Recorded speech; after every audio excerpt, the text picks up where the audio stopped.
So it's always fun catching up with mates and went out and about making the web show, and here's an interview from the Gold Coast with a guy I worked with for many years, Paul Gale from the CFM morning crew. There he is on stage with Moira and of course Tim in the show, and good fun to sit down for a coffee in Broadbeach, catch up and find out how Paul got into radio and a little bit of information about him. Alright, Three Beans Cafe on the Gold Coast here with a good mate of mine, Paul Gale. How are you, buddy? Hey, Togsy. This is really weird.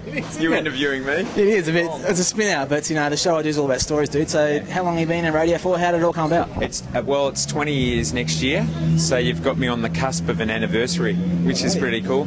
Now, I had it come about. I was in Melbourne and I went to a radio school, Bob Taylor's Radio Academy, and it was like I went once a week. It was a Wednesday night. I used to drive there, and it was $20 a lesson, and he pretty much taught me nothing. Like, yeah, it was. Look, no, he taught me a little bit, just in case he's still around. Yeah. But it's not really what got, you know, it didn't give me the tools or the knowledge of how to do radio. My first job in Kalgoorlie is what really got me kick-started, and I did that by sending tapes out. But what's really funny is, you used to do tapes and practice broadcasting with, say, Bob Taylor's school. But I remember I did one, a friend of my dad's was in advertising, and he'd actually started in Kalgoorlie however many years before. He was a Perth boy, and he had his own advertising agency and a big studio, and I put together a demo tape with him with some really good FM sound and good quality, and sent it to Kalgoorlie, and ended up getting a job doing nights in Kalgoorlie in 1988 it was, August 1988. And Graham Harvey hired me, and I can remember when he had me in the spare studio practicing, he said, "You're the last bloke I hired from Bob Taylor's, because you know nothing." And but he worked his way through, and you know, I've nearly made 20 years, which is fantastic. And he was very understanding. But the good thing about starting in Kalgoorlie was that you got to know who you were on the radio, you know what I mean? You didn't get forced into being a certain way like a lot of people do nowadays. So when you're doing your first shift and the first time you hear yourself or something like that, tell about the nerves. Like, I know myself, you just pack your bags, don't you? Oh, I was a lady by the name of Jeanette McClellan was babysitting me on the Sunday night, and I was playing Take 40 Australia off reel to reel. And I can remember even just panelling that was like horrific, you know, and you had Barry Bissell saying, "Hi, this is Barry Bissell with Take 40 Australia, counting down the top 40 hits right around the nation." And so I'd be like, you know, working my way through, and then after that, and my voice is fairly light for a radio announcer. In those days too, it was all big voice stuff like, "Hi." And so I started, I reckon I sounded like a chipmunk that first show, like in a mining town in Kalgoorlie. But, you know, I worked my way through it. And it was good, and I always wanted to perform with radio, and I think I always had an interest in doing breakfast radio, which I've been doing for, I think it's going to be 14 years, 15 years next year, of doing that straight in different markets. But yeah, breakfast, because I wanted to be an actor originally. And it's funny, I auditioned for night. I went from Kalgoorlie, I went to Albury, and then Belinda Giblin, she's an actress, of course, well-known actress, and she came in and we interviewed her, and I said at the end of my interview, I said, "You know, I want to be an actor," and she said, "Oh, well, that's good, you should do it." And I said, "Well, I'm thinking about going to NIDA," and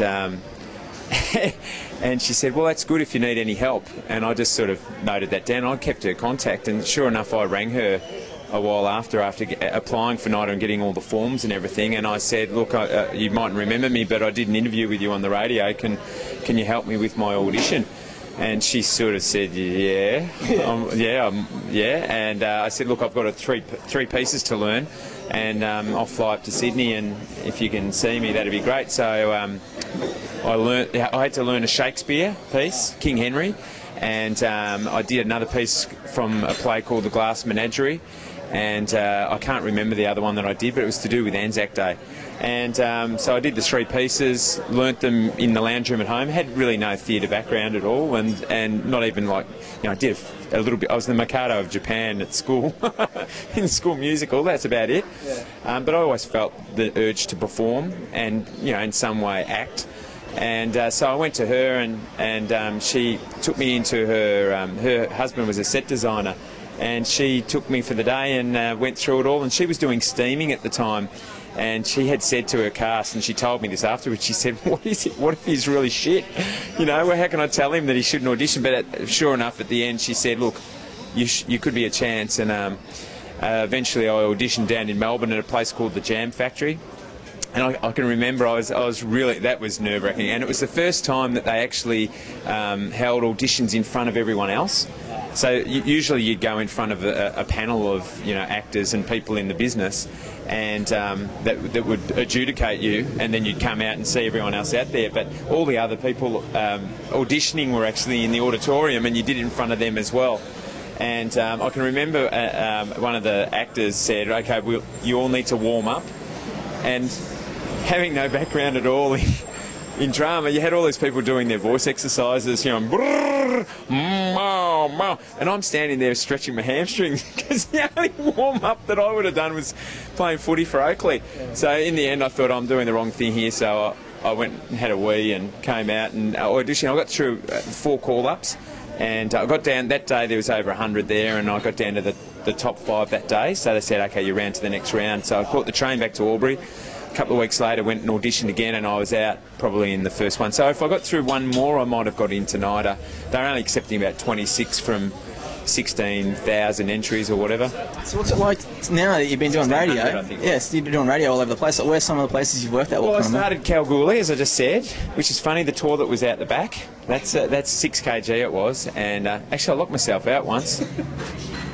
Nothing would surprise me. No, I had to break in. I threw the window, and it was American Pie because I actually had to sit down for a while. And so I came out, and it's an 8-minute song, of course, so I just got through the wire screen in the window to back announce the song. But I went to Albury from there, and then from Albury, I gave up radio for a little bit after the audition with NIDA, and was going to write a screenplay then with an actor that I'd been hooked up with in Western Australia, and eventually it didn't eventuate. So I got back into radio, and I did some work with Triple M over in Perth, which is now back to 96 FM. And then I got an opportunity in Hobart, and I started on nights, but within about 2 weeks something happened, and I got a chance to do breakfast, and that's where it started in 1994. And been doing breakfast ever since.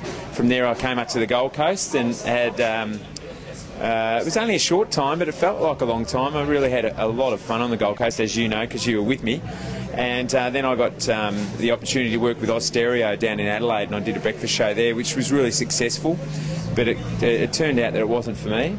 And I really sort of felt like there was unfinished business here on the Gold Coast, so I came back, and I've been here since 2000, so 7 years. And you're working your way from the ground on down,